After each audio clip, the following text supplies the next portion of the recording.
আমি বিভিন্ন জায়গা থেকে মোটামুটি 20টা নোট করেছি এবং প্রত্যেকটা নোটের পিছনে কোরআন হাদিস দিয়েছি। অর্থাৎ এখানে যত গার্ডিয়ান এসেছেন এই 20টা বিষয় যাতে আপনার পরিবারে থাকে। আমি জাস্ট রিডিং পড়বো। 1, কথা বলার পূর্বে সালাম দেওয়ার অভ্যাস গড়ে তোলা, সূরা নূর অধ্যায় 24 আয়াত 61। 2, সুন্দরভাবে ও উত্তমভাবে কথা বলা, কর্কশতা যাতে না থাকে, রাগ যাতে না থাকে, সূরা বাকারা অধ্যায় 2 আয়াত 83। 3, অনার্থক ও বাজে কথা পরিহার করা, অনার্থক ও বাজে কথা, যে কথাতে নেকিও নাই, অনার্থক, দুনিয়ারও কোনো লাভ নেই, এই কথা পরিহার করা, সূরা লোকমান অধ্যায় 31 আয়াত 19। এরপর মুমিনের কথা ও কাজে এক থাকা, মানে যা বলবো তাই করব, সূরা সফ অধ্যায় 61 আয়াত 2। 5, মেয়েরা পরপুরুষের সাথে আকর্ষণীয় ভাষায় কথা না বলা, সূরা আহজাব পারা 22 অধ্যায় 33 আয়াত 32। অনেক মেয়ে আছে মোবাইলে গায়রে মাহারাম অনেক সুন্দর কথা বলে, হারাম। কর্কশ ভাষায় কথা বলতে হবে। এখানে নারীদেরকে কর্কশ ভাষায় কথা বলা জায়েজ। জি, কে বলছেন? কি প্রয়োজন আপনার? এইভাবে কথা বলতে হবে, এটা কোরআনের নির্দেশ। ওই নারী বলতে পারবে না কে বলছেন, সুর দিয়ে কোনো কথা হবে না। অপর কোনো নাম্বার থেকে যদি কোনো নারী ফোন বাধ্যতামূলক রিসিভ করতেই হয়, আর যদি কণ্ঠ পরিচিত না পাওয়া যায়, তাহলে অবশ্যই নরম ভাষায় কথা বলা যাবে না। জাস্ট প্রয়োজনীয় যতটুকু কথা বলা প্রয়োজন ততটুকু বলতে হবে। এরপর 6 নম্বর, আল্লাহ সুদ, ঘুষ, জেনা, অশ্লীলতা, গান বাজনা, নেশা, মদ, জর্দা, গুল, মাদকতা, বিড়িকে হারাম করেছে। এগুলো খাওয়া যাবে না। বাপ গুল খেলে ছেলে গাঁজা খাবে, বাপ সিগারেট খেলে ছেলে ইয়াবা খাবে। As you sow you reap. আপনি বিড়ি টানবেন আর আপনার ছেলে তাহাজ্জুদের সালাত আদায় করবে, সম্ভব না। কেননা প্রিয় নবী বলেছে কুল্লু মাউলুদ ইউলাদু আলাল ফিতরা, প্রত্যেক আদম সন্তান ইসলামের উপর জন্মগ্রহণ করে, মা বাবা ইহুদি বানিয়ে দেয়, মা বাবাই অগ্নি উপাসক বানিয়ে দেয়।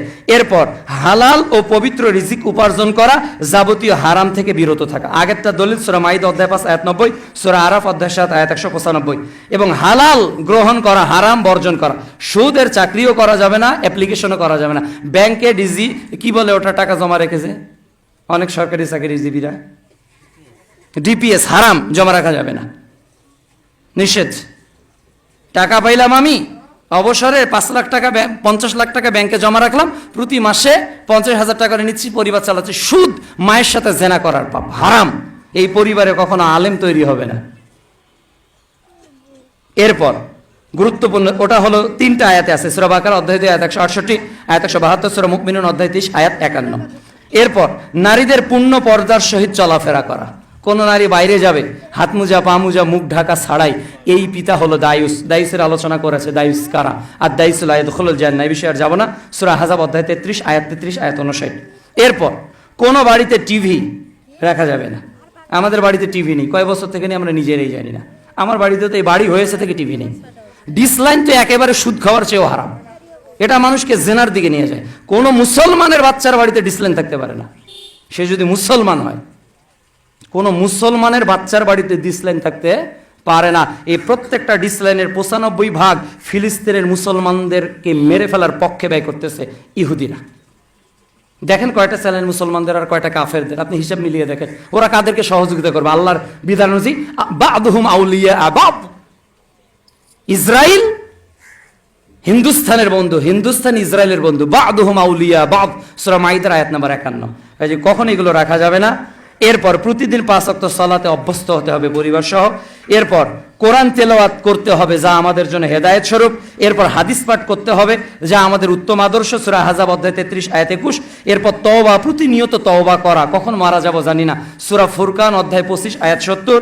এরপর কবরের কথা স্মরণ করা, যা সাহাবীরা প্রতিনিয়ত করত, সুনানে তিরমিজি 2308 নম্বর হাদিস। এরপর দান সাদাকা করা, যা কিয়ামতের দিন দলিল হবে, as-সাদকাতু বুরহান, সহিহ মুসলিম 223 নম্বর হাদিস।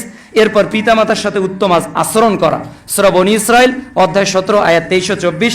নিজে ও নিজের পরিবারকে জাহান্নাম থেকে বাঁচা, সূরা আহজাব অধ্যায় 66 আয়াত 6। এবার রাসূল সাল্লাল্লাহু আলাইহি ওয়াসাল্লাম বলছেন যেটা, আলা কুল্লুকুম রাঈন ওয়া কুল্লুকুম মাসউলুন আন রাইয়াতি, সহিহ বুখারী 2554। তোমরা প্রত্যেকে দায়িত্বশীল, তোমাদের দায়িত্ব সম্পর্কে জিজ্ঞাসা করা হবে। এরপর 17 নম্বর 18 নম্বর, যে চরম পন্থা অবলম্বন করা যাবে না, শৈথিল্যবাদী অবলম্বন করা যাবে না, সর্বক্ষেত্রে মধ্যম পন্থা অবলম্বন করতে হবে, সর্বক্ষেত্রে মধ্যম পন্থা অবলম্বন করতে হবে। ব্যালট বা বুলেটের মাধ্যমে সমাজ পরিবর্তন হবে? মানুষের আকীদা পরিবর্তন করতে হবে, বিশ্বাস পরিবর্তন করতে হবে। যেদিন আবু বকর, ওমর, ওসমান রাদিয়াল্লাহু তাআলা আনহুর মতো মানুষ তৈরি হয়ে যাবে, অটোমেটিক ইসলাম তৈরি হয়ে যাবে। ব্যালট বাক্সে আগে সিল দাও, অমুককে হটাও, অমুককে বসাও, এভাবে কখনো ইসলামে শান্তি আসতে পারে না। 19 নম্বর, দুনিয়া নয় আখিরাতকে প্রাধান্য দিতে হবে। সূরা আলা অধ্যায় 87 আয়াত 16 ও 17, বাল তুসিরুনাল হায়াতাদ দুনিয়া ওয়াল আখিরাতু খায়রু ওয়া আবকা। সর্বশেষ, সর্বদা আল্লাহর উপর ভরসা করা। কার উপর ভরসা করব? কার উপর? সূরা মাইদা অধ্যায় 5 আয়াত 23। তাহলে এই 10টি ঈমান ভঙ্গের কারণ ও পরিবারের জন্য 20টি নাসিহা, এবং শেষে লিখেছে, আসুন না আমরা প্রত্যেকেই পরকালের স্থায়ী জীবনের জন্য ক্ষণস্থায়ী দুনিয়ার মায়াকে ছেড়ে দিয়ে রবের পথে বাকি জীবনটা কাটিয়ে দেই। আসুন না আমরা রবের কাছে বিক্রি হয়ে যাই। রবের কাছে বিক্রি হতে চান তো? কিনে নিক না আমাদের গোটা দেহ, মাল, ধন, সম্পদ, আমরা রবের কাছে বিক্রি হয়ে যাই সবাই। কতই না উত্তম খরিদ্দার আল্লাহ, যদি আমরা নিজেকে রবের জন্য বিক্রি করে দিতে পারি। মহান আল্লাহ রাব্বুল আলামিন আমাদেরকে যেন তৌফিক দান করেন। আল্লাহুম্মা আমিন।